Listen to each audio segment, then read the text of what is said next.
So in this next module, we're going to do some practice of turning the passive voice back into the active voice.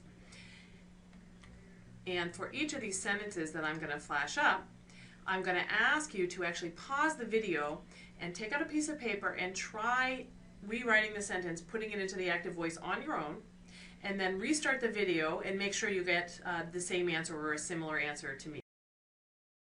So we're going to start with the sentence, a recommendation was made by the DSMB committee that the study be halted.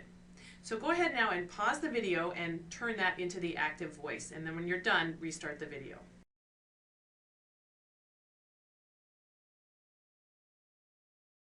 So hopefully you came up with something similar to what I did. To put this in the active voice, you say, okay, who made the recommendation?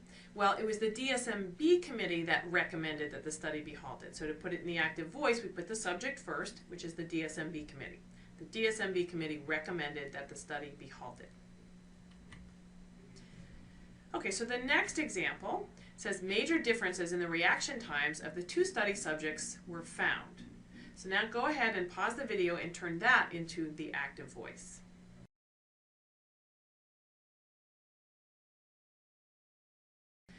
All right, so hopefully you got a similar answer to mine. To turn that one into the active voice, you had to recognize that there actually wasn't a subject in that sentence that I gave you. So you had to kind of guess, well, probably this was something in the results section of a scientific manuscript, so we can either put the authors or the researchers or just we if it's written in the point of view of the researchers. So you have to add a subject there. We observed, or even the scientists observed, or the authors observed, major differences in the reaction times of the two study subjects. All right, so the next example says, it was concluded by the editors that the data had been falsified by the authors. So go ahead now and pause the video and make sure you edit all of the passive voice in that sentence to the active voice.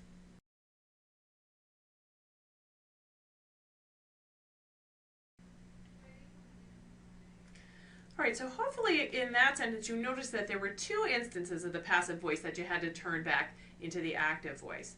So we had, it was concluded by the editors. In that section, it is the editors that did the concluding. So the editors is the subject, so you would say the editors concluded. But then there was also the second part, that the data had been falsified by the authors. That's also in the passive voice, because what was falsified? The data, so that was the object. And who did the falsifying? The authors. So to turn this all back to the active voice, you would say the editors concluded that the authors falsified their data. All right, so the next example says, the first visible light snapshot of a planet circling another star has been taken by NASA's Hubble Space Telescope. So go ahead and pause the video and turn that into the active voice.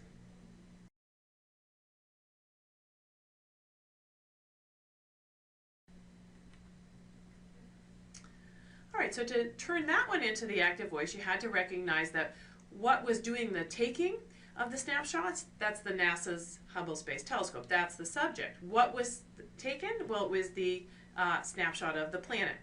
So we're going to turn that back into the active voice by saying NASA's Hubble Space Telescope has taken the first visible light snapshot of a planet circling another star. All right, one more. This one reads, therefore, the hypothesis that the overall kinetics of a double transtibial amputee athlete and an able-bodied sprinter at the same level of performance are not different was rejected. Now, there's probably a lot of things you could edit in this sentence, so if you want to pause the video and at least turn this into the active voice, maybe edit a few other things.